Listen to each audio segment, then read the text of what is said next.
तो solo levelling universe की जो स्टोरी है वो ऑफिशियली तौर पे एंड हो चुकी है, जिसके बारे में आज हम लोग अच्छे से बात करेंगे। और साथ ही में ओमनिसेंट रीडर्स व्यू पॉइंट, साथ ही में वन पंच मैन सीजन 3, इनको लेकर कुछ अपडेट कब तक मिलेगा, इसको लेकर ही मेरे पास आप लोग के लिए एक न्यूज है। साथ ही में कुछ और भी अपडेट्स है जिनके बारे में आज हम लोग अच्छे से बात करेंगे। इसलिए चलो ज्यादा टाइम वेस्ट ना करते हुए यहाँ पे आज की इस वीडियो को स्टार्ट करते हैं। तो आज की वीडियो को सबसे पहले हम लोग स्टार्ट करते हैं कुछ उन एनिमे से जो अक्टूबर 2025 में रिलीज होंगे। और उनमें से सबसे पहला एनिमे आता है अपने स्पाई एक्स फैमिली का सीजन 3। एंड हाँ, जितने भी लोग सीजन 3 का वेट कर रहे थे उनका इंतजार अब जल्दी खत्म होने वाला है, क्योंकि सीजन 3 को लेकर पहले तो हमें इसका एक न्यू ट्रेलर देखने को मिला, जो अगर आप लोगों ने नहीं देखा है तो जाके चेकआउट करो, मैं डिस्क्रिप्शन के अंदर लिंक दे दूंगा। बाकी सीजन 3 को एनिमेट करने के लिए क्लोवरवर्स और साथ ही में जो विट स्टूडियो है वो वापस से कम बैक करेंगे, जहाँ पे सीजन 3 के लिए तो एक्साइटमेंट काफी ज्यादा ही है। बट इसी के साथ में सीजन 3 के ऊपर एक न्यू डायरेक्टर काम करेंगे, जो हाँ यहाँ पे सीजन 1 और सीजन 2 के अंदर भी डिफरेंट डायरेक्टर ने ही काम किया था। एंड स्पाई फैमिली के सीजन 3 के ऊपर भी एक न्यू डायरेक्टर काम करेंगे, जिस पर देखते हैं अब इन न्यू डायरेक्टर का काम कैसा होगा। अब हालांकि स्पाई एक्स फैमिली का सीजन 3 आप लोगों को अक्टूबर 2025 में देखने मिलेगा, जिसके लिए आप लोग भी आनिया की तरह वाकू वाकू हो या नहीं वो आप लोग कमेंट में जाके बताओ। बाकी नेक्स्ट एनिमे के बारे में बात करें, जो आता है अपने मैड हाउस और साइक्लोन ग्राफिक्स का एक न्यू एनिमे, जिसका नाम है वॉन डांस। एंड हाँ, ये एक रोमांस एनिमे होने वाला है, जिसको यहाँ पे मैड हाउस स्टूडियो वाले बना रहे हैं। तो अगर आप लोग इस एनिमे को देखने में इंटरेस्टेड हो तो आप लोग इसकी ऑफिशियल ट्रेलर को चेकआउट कर सकते हो, क्योंकि इसका ट्रेलर आ चुका है। साथ ही में ये भी कंफर्म कर दिया गया है कि इस एनिमे को अक्टूबर 2025 से रिलीज किया जाएगा। बट साथ ही में एक और रोमांस एनिमे के बारे में बात करें, जिसका नाम है वैम्पायर चान कांट सक प्रॉपरली, जो ये नाम वाला एनिमे भी हमें अक्टूबर 2025 में देखने मिलेगा। एंड देखा जाए तो ये सारे एनिमेस तो हम लोग को इस साल देखने मिलेंगे, बट अगले साल भी यहाँ पे एक एनिमे का कमबैक होने वाला है। एंड ये एनिमे आपका फेवरेट हो सकता है, जो आता है the detective is already dead, जिसके सीजन 2 को लेकर आप लोग काफी टाइम से सवाल पूछ रहे थे कि इसका सीजन 2 कब आएगा। सो इसके न्यू टीजर विजुअल के साथ कंफर्म कर दिया गया है कि इसका जो सीजन 2 होगा वो हमें 2026 में देखने मिलेगा, जहाँ पे इस एनिमे का जो लास्ट सीजन था यानी सीजन 1 वो यहाँ पे आज से करीब 5 साल पहले रिलीज हुआ था। लिटरली 2021 में इसका सीजन 1 आया था और अब 2026 के अंदर इसका सीजन 2 आने वाला है, जिस पर यहाँ पे आप लोग इसके सीजन 2 को देखने के लिए एक्साइटेड हो या नहीं वो आप लोग कमेंट में जाके बता सकते हो। अब हालांकि ये तो आपका फेवरेट एनिमे हो गया, बट यहाँ पे मैं अपने फेवरेट एनिमे के बारे में बात करूँ, जो आता है वन पीस। एंड यहाँ पे वन पीस को लेकर भी एक न्यूज निकल कर आ चुकी है, जहाँ पे 10 अगस्त के दिन, जिस दिन वन पीस डे को सेलिब्रेट किया जाता है, सो उस दिन वन पीस एनिमे को एक न्यू ओपनिंग सॉन्ग और एंडिंग सॉन्ग मिलने वाली है, जो उसी दिन रिवील होगी। बाकी यहाँ पे वन पीस के बारे में हम लोग मेंशन कर रहे हैं, तो यहाँ पे नेटफ्लिक्स के बारे में बात कर लेते हैं, क्योंकि नेटफ्लिक्स को लेकर भी कुछ अपडेट्स निकल कर आ चुके हैं। जैसे अगर आप लोग साकामोटो डेज का एनिमे देख रहे हो, तो क्या आप लोग ये जानते हो कि जो साकामोटो डेज का पार्ट 1 था वो एक्चुअली में वर्ल्ड वाइड में नेटफ्लिक्स का मोस्ट वॉच एनिमे है अभी तक का। मतलब यहाँ पे फर्स्ट हाफ 2025 की लिस्ट को नेटफ्लिक्स ने निकाला है। एंड नंबर 1 पर साकामोटो डेज का सीजन 1 है, जिसको नेटफ्लिक्स के ऊपर लोगों ने सबसे ज्यादा देखा। एंड फिर उसके बाद मैशले मैजिक एंड मसल का सीजन 1 जो सेकंड नंबर पर था। फिर उसके बाद द एपोथेकेरी डायरीज का सीजन 1। एंड ऐसे करके आप लोग पूरी लिस्ट को देख सकते हो। बाकी देखा जाए तो साकामोटो डेज एनिमे को लोग एंजॉय करें। एंड साकामोटो डेज का पार्ट 2 भी अभी करेंटली एयर हो रहा है, जिस पर आप लोग को पार्ट 2 की एनिमेशन क्या पार्ट 1 की एनिमेशन से बेटर लगी वो आप लोग कमेंट में जाके बता सकते हो।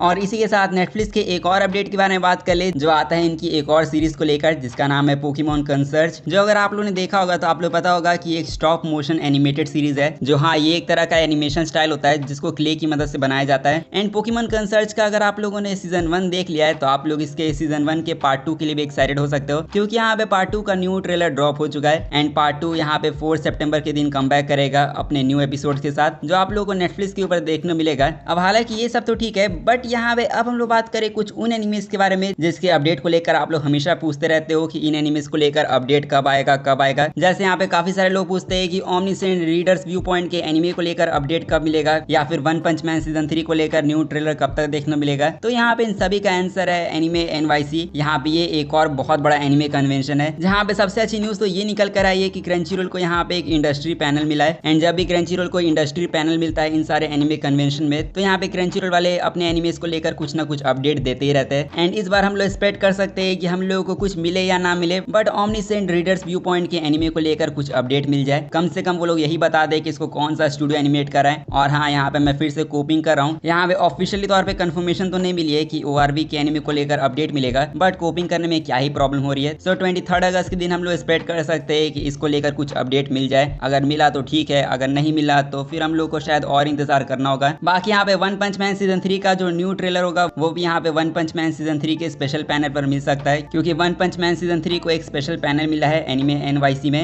हो सकता है कि हम लोग को ओपीएम सीजन 3 का एक मेन ट्रेलर देखने मिल जाए, जिसके लिए यहाँ पे हम लोग काफी टाइम से वेट कर रहे थे, जिस पर हाँ सभी लोगों को 23 अगस्त तक का वेट करना होगा। जैसे उस दिन कोई अपडेट निकल कर आएगा वैसे मैं आप लोग को इन्फॉर्म कर दूंगा। तो अगर आप लोग वो सारे अपडेट्स को मिस नहीं करना चाहते हो तो अभी जाके चैनल को सब्सक्राइब करके रख लो। और इसी के साथ यहाँ पे ऑलमोस्ट हम लोगों ने अपने सभी एनिमे अपडेट्स के बारे में बात कर लिया है। तो अब हम लोग बात करते हैं अपने कुछ एक्स्ट्रा अपडेट्स के बारे में। तो सबसे पहले न्यूज तो निकल कर आती है कुछ 2 नॉवेल्स को लेकर, जिसमें ये 2 नॉवेल्स का नाम है I may be a guide receptionist और साथ में welcome to the outcast restaurant. जो अगर आप लोगों ने इन दोनों का एनिमे देख रखा है तो मैं बता दूं कि इन दोनों एनिमेस का जो नॉवल है यानी जो इसका ओरिजिनल सोर्स मटेरियल, तो इसके जो नॉवल के इलस्ट्रेटर है तो उनको इन दोनों प्रोजेक्ट्स में से रिमूव कर दिया गया है। और ऐसा है इसीलिए क्योंकि इस आदमी ने एडमिट किया है कि वो यहाँ पे एक माइनर के साथ सेक्सुअल एक्ट में शामिल था, जहाँ पे उस माइनर लड़की की एज 14 ईयर्स थी और उस आदमी की एज यहाँ पे 36 ईयर्स थी, जिसमें आप लोग देख सकते हो कि एज में कितना ज्यादा डिफरेंस है। एंड सिंपल वर्ड्स में कहूँ तो ये आदमी पेडोफाइल निकला, जिस पर कभी कभी तो मैं खुद भी सोचने पड़ जाता हूँ कि यहाँ पे जापान में आजकल किस तरीके का ट्रेंड चल रहा है। मतलब यहाँ पे आजकल सभी लोगों को पेडोफाइल बनने का कुछ ज्यादा ही शौक चढ़ा है और अब इसी चक्कर में इस आदमी ने अपनी जॉब खो दी, जिस पर मेरे हिसाब से तो ये अच्छा ही हुआ। एंड यहाँ पे हम लोग बात करें एक सीरीज के बारे में जो यहाँ पे अपने 7.5 साल के सीरियलाइजेशन के बाद अब ऑफिशियली तौर पे एंड हो चुकी है। एंड मैं बात कर रहा हूँ एक कंडीशन कॉल्ड लव के बारे में, जहाँ पे अगर आप लोग इस सीरीज को फॉलो कर रहे थे तो आप लोगों के लिए बुरी न्यूज तो है, बट इतनी बुरी न्यूज भी नहीं है क्योंकि यहाँ पे ये सीरीज भले ही एंड हो गई बट इस सीरीज को कुछ एडिशनल एक्स्ट्रा चैप्टर मिलेंगे जो यहाँ पे नवंबर की स्टार्टिंग में पब्लिश किए जाएंगे। और साथ में जो इसका वॉल्यूम 18 होगा वो यहाँ पे 10 अक्टूबर के दिन रिलीज होगा, जिसपे देखा जाए तो आजकल काफी सारी सीरीज एंड होते जा रही है। और यहाँ पे इसी बीच हम लोगों को एक और न्यूज मिल चुकी है सोलो लेवलिंग फैंस के लिए, क्योंकि यहाँ पे सोलो लेवलिंग के जितने फैंस है, स्पेशली अगर आप लोग सोलो लेवलिंग रैग्नारॉक की नॉवल को रीड कर रहे थे तो मैं आप लोग बता दूं कि इसकी नॉवल भी ऑफिशियली तौर पे एंड हो चुकी है। एंड दूसरे शब्दों में कहूँ तो जो सोलो लेवलिंग यूनिवर्स की जो पूरी स्टोरी थी वो अब यहाँ पे ऑफिशियली तौर पे एंड हो चुकी है। एंड मैं पहले बता दूं कि मैं सोलो लेवलिंग रैग्नारॉक की मानवा के बारे में बात नहीं कर रहा हूँ क्योंकि मानवा अभी ब्रेक पर है